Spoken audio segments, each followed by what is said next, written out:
Everybody, and welcome to the Mental Toughness and Body Show. My name is Rob Evans and I'm your weight loss coach, health strategist and internationally published author, taking you from where you are right now to where it is that you want to be.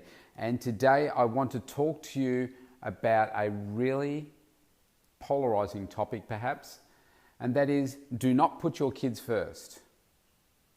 Now, just as I've said that, that'll be landing with you in some particular way that makes you either feel comfortable, you either agree with me, you disagree with me, or you're switching off right now. The reason that I say don't put your kids first is really quite simple. Whether it is something that you're doing in your business, something that you're doing with your health and wellness, I get so many excuses from people that say, well, no, I can't do that because, my kids come first. My kids come first. It's like, well, that's where you're making the mistake. Because as long as you put the kids above yourself, you're never going to be able to achieve the health and wellness that you want to achieve. It's just not going to happen. So, where is the evidence that this is an accurate statement? When it comes to sitting on an aeroplane and they're walking through the safety stuff, who do they say to put the oxygen mask on first? You, not the kids. Put it on you first. In first aid, who comes first? Yourself, the casualty, or others? You come first. Why? Because if there is something wrong with you, so let's say worst case scenario, you're dead on the plane, you're dead from a first aid perspective, who can you help? No one, because you're dead. So as long as you keep making up stories for yourself as to why, I can't do this because I'm a single mum, I'm a single dad, I have this many children, my partner needs me to do this, or whatever story you're going to come up with, then you are never going to achieve what you're truly capable of in terms of your health and wellness. I was talking to a client today and I was dishing it right back at her, and it was in a group scenario as well. She said, I can't do that, my kids come first. And I said, that's your first problem. I said, as long as you keep putting your kids first, you're never going to be able to achieve this. Oh, well, I've got to do this and I've got to do this, and I've got to make their lunches, I've got to do this, and my husband doesn't do anything, and blah, blah, blah. I said, whose fault's that? I said, if your husband doesn't do anything, then you're supporting him not doing anything because he's not doing it, so you do it instead. So what's that teach him? If I don't do it, she'll do it. I said, the same with your kids. Like, you've got to get your kids to start helping out around the house. I say, oh, they're babies, they're this, they're that. Look, you're always going to make up an excuse for something. But the sooner you start to educate your kids, I'm not talking about toddlers, babies here, but once kids get to an age where they can start to do things for themselves, it's like, well, my mum always said, we're raising adults, we're not raising children. And I think if you take that mindset with you, you'll say, okay, come on kids, tidy up, you can get your cup out, get your bowl out, whatever. And then as they get older, then obviously they can do more and you can get them to help out more. So like right now, I get one of my daughters to cook dinner on a Monday, the other one cooks on a Tuesday. I help them because they're still learning and everything. Getting them to do more things around the house, helping, cleaning their bathroom. I don't really go in there. I say, you got to make sure that you clean this, clean your toilet, clean your bathroom, clean your bedrooms, change your beds, do simple little things. And some people would say, oh, well, that's not really fair because they're just kids. But they're 13 and 15. Now, my 15-year-old, because she wants to go to uni, and depending on what it is that she wants to do, she may need to move out of home and move closer to the university. That's a real possibility. Now, right now, she doesn't know how to do too many things because she can have some lazy sort of tendencies and she's not really into it. So I'm teaching her. I said, look, you've got to step up here a little bit. You've got to start to do some of these simple tasks so that when you're out in the real world and mum or dad's not there to do these things for you, you've got to do them yourself. And that comes down to the food as well. She's very much, she loves her bread and she loves her chocolate. And I'm not one of those people, even though despite my profession, that I'm, hounding her about what to eat and stuff. I just provide nutritious choices for her, and hopefully she will choose them, or I make sure that she's getting at least a couple of good meals into her and just guiding her along the path. I mean, it'll be a bit of a phase that she grows through. I mean, if I told you everything that I ate when I was her age, you'd be astounded. It was just that I discovered that I wanted to change my health and found the right avenue to do that. But I hear it all the time that people make up excuses as to why they can't have the level of health and fitness that they want. So you've got to put yourself first. You have to put yourself above everybody else because no one else will. So you've got to put yourself there. And when you do that, you'll look at things differently. Now, this isn't about being selfish. This isn't about ignoring everybody else, but this is about you delivering to you and investing time in you so that you can be the best version of you to do whatever it is that you want for yourself, but for everybody else as well. It's just that most people don't do it. Now, I'll tell you who, there's one sex that does it better than the other, and that's men. But men can be a bit selfish, and they just say, okay, well, I'm going to the gym now, boom, I'm gone. Meanwhile, the wife, the partner, whatever, is there, but what about me? When do I get to go and exercise? You get to go do your stuff, but I don't get to do mine. Now, most of the time, the woman won't say anything. Say, oh, well, yeah, he needs to go and do that. He's been working and blah, blah, blah. I'll look after the kids. I'll do this. I'll do the house chores, etc., etc. But most women aren't really satisfied with that. And it's like, well, where's my time? And they normally come to me and complain about it and say, well, this is my time. He does this, he does that. I wish I had more time to do these things. And they really appreciate the time that they've got to do it. So all of us, we need to invest more in ourselves. So then who would come next? You would say, let's say you're in a relationship. There's you, the kids, your partner. Who would you put next? If you come first, I'll give you a little time to maybe answer that. I say your partner, your soulmate, if you like, needs to be the person that goes next, ahead of your kids. And again, some people would say, well, no, my kids come first. So let me put this to you. One day, the kids are going to grow up and they're going to move out, and it's just going to be, hopefully, you and your partner. And what often happens is that you get to that stage and realize that, holy crap, I actually hate your guts. We have nothing in common apart from the children, and now that they're gone, I don't want to be with you anymore. So what we need to do is make sure that we're investing as much time, effort, love, affection, work into those relationships so that you can nurture and grow this relationship. I like what Dr. Phil says on this topic.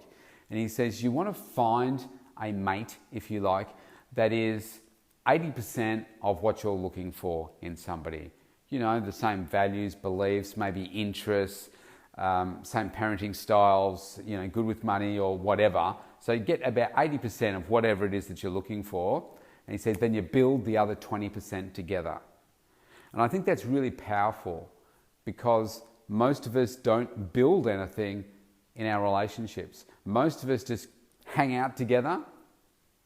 We pay off debt together. We incur debt together. We have kids together. And that's kind of it. We don't necessarily build this deep connecting relationship with each other. So that's why I believe that you need to put that person next. And then I would say you put the kids. Okay? So that's just my philosophy. It's something that I've always lived by. And sometimes you're going to get clashes between all of those and you're going to be torn. But I guarantee you this, until you put yourself at number one, you're not going to be able to achieve all the things that you truly, truly want to. Now, this is like women have a different chemical and hormone balance than us, and women have more nurturing qualities naturally in them, I believe. And so mums are more drawn to their kids and wanting to nurture them than a dad's like, come on, push you out of the nest and let you grow yourself, whereas mum will kind of keep the wing wrapped around them type of thing. Not saying everybody does that, but just generalising. And so it can be hard for mums and just women in general, really, because even if you don't have kids, there's this nurturing quality that I notice in most women that doesn't exist so much in men, that wants to help others and give themselves to others. So you mightn't have kids, but you're giving yourself to all your friends. So if you're like being like that mother hen to the friends, you're always the one that's helping people out. You're always the cool, calm and collected person that is there for a guiding talk or an uplifting talk or something, because you've got your life so well together. But maybe you don't have your health and fitness and so forth so well together, because you're focusing so much time in doing these other things. And I work with a number of clients that are in that category and really struggle to give themselves all the focus that they need. Yeah, they might come to sessions to see me, but they're not investing the time to really change what it is that they're doing outside of the sessions with me. Any transformation in health is going to happen outside of the gym, outside of a coaching session. It's what happens in the kitchen. It's the stories that you tell yourself. It's the powerful mindset, that mental toughness that you're building, that is going to keep you moving forward and enabling you to achieve what it is that you want to achieve. I know that this may be a bit polarizing for some people, because they say, no, I will always put my kids first. I remember, this is an element we haven't talked about, religion. So I've worked with a client before that he said, my God comes above everybody else. And I said, okay. I said, I understand what you're saying. He's a very religious man. And I said, but what if you're dead, then does any of that really matter? I said, I bet that your God would want you to be the best version of yourself, so that you could devote more time to, whether it was praying or giving to others in whatever capacity he felt that was suitable, that he would appreciate, or she would appreciate, the fact that you were able to do that. And by virtue of you being the healthiest and best version of yourself, you could devote more quality time to your God. And I remember we spoke about it for about 10 minutes, and I really broke through to him, and he said, do you know what? He said, no one's ever said it to me like that before. And I said, in order for you to achieve the change that you want, you need to have a different perspective. Because he was putting, like, if you add spirit in there as well, so you've got spiritual beliefs, you've got your kids, you've got your partner, you've got your work, then you've got your own health. Out of all that list, he had health down the bottom. And I was challenging him to get it up to number 1. And he said, you could maybe get it to number 2 or number 3. And I said, well, you're not going to be successful if you don't get it to number 1. Because I said, and this was in relation to this particular fellow, he was very driven on his business, but he was also a very stressed person, and he would have extended periods of time where he would be very busy and get himself to the point where he would become ill because of the stress. And then what he would do, he would just disappear out into the wilderness for a week by himself to recover, think, and gather his thoughts, and then come back again. That was the only way he would operate. He wouldn't go with anyone else. He'd just go out by himself, which was quite dangerous, because sometimes he would get lost or whatever. And he recounts a time when he almost died because he just didn't know where he was. he was running out of food and everything, but managed to find his way back. But that's just how he chose to live. And I said, you've got to put your health at a much higher priority so that you don't go through these stages of, getting to almost nervous breakdown. And I would suggest that he's probably still challenged on that. For him, he doesn't work with me anymore. He only worked with me for a brief period of time. Why? Because again, he didn't value the health. He didn't value working on that so much. And he believed that if he just went out and walked, then that would be enough. But his food wasn't right. He wasn't giving himself the nutrients that he needed. And he was aging a lot quicker as a result of the stress and poor choices that he was making. So you've got to put yourself as number one. I hope that is very clear. And you don't have to become pig-headed and stubborn about it. But sometimes maybe you do have to push back and say, do you know what? Yes, I will do that, but I need to do this first. Or sometimes you do have to compromise a little and say, well, actually, okay, let's do this now. Maybe it's like with the kids' homework or something like that. Then I need to go and do my session or training or whatever, because that's a really important part for me. A lot of the time, we find that we don't have the key discussions with the important people in our lives so that they understand. Because isn't any misunderstanding just a difference in opinion and a misunderstanding or difference in communication, a difference in expectation? So you might expect a certain type of behaviour, but when you get confronted with another behaviour, it's like, oh, but I wasn't expecting that. And that raises some tension. And so that's when problems happen. So what happens with a lot of females, for instance, is like the example I was using before.